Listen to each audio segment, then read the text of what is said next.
In Plaza B, we have several buildings and two types in particular. At the eastern end, we have what's called the Eastern Shrine. We'll talk about that in a little while. But to the north, we have this long, some people call them range-type structures. We know that those long buildings served one or two or perhaps both purposes. One of them was residential. When you excavate them, you find that they have a whole bunch of rooms. Very likely used, like I said, for living, for residence. But we also know that buildings like that are placed in open access courtyards were more likely used for administrative purposes. Unlike, let's say, similar buildings that are placed in courtyards that are very enclosed. So like the buildings to the west of where we are.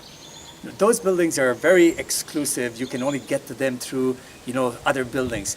But that building is right in the biggest, most important courtyard of the city of Cahal Pech. This is where a lot of the public rituals and the ceremonies and market day may have taken place. So it is possible that that was an administrative building where the rulers or the rulers' assistants would be during market day. People come up, have to pay them tribute, etc. That kind of stuff.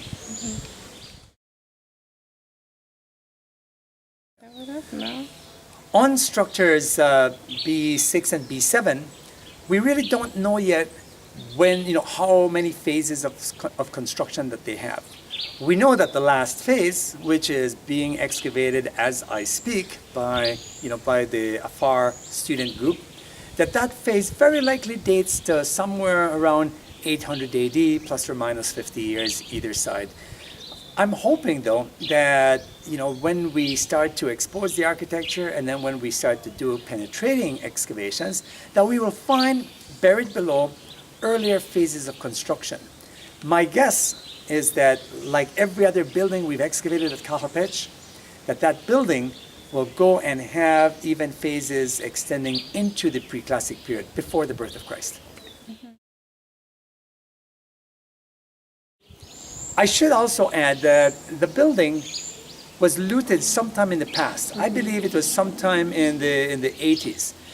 When you look at the midsection, there are a couple trenches, one going north-south, right at the highest section of the building, and then there's another smaller looter's trench that goes east-west. And one of the plans that we have is that we will clean out that looter's trench just to see if they exposed any architecture.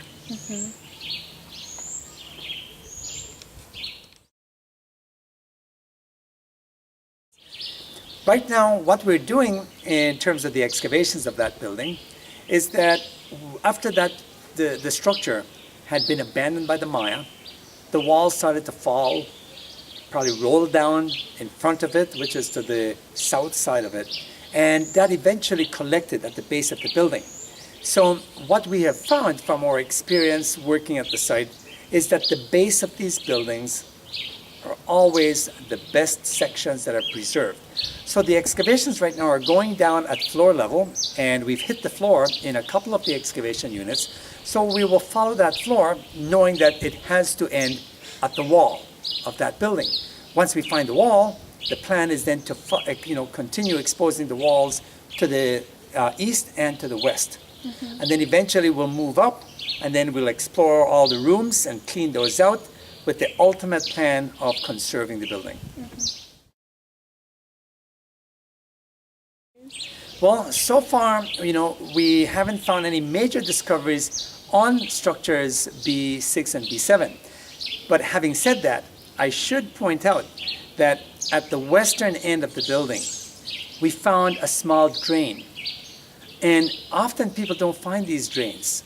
The purpose for that was to try to siphon water out of the courtyard and then down the hill.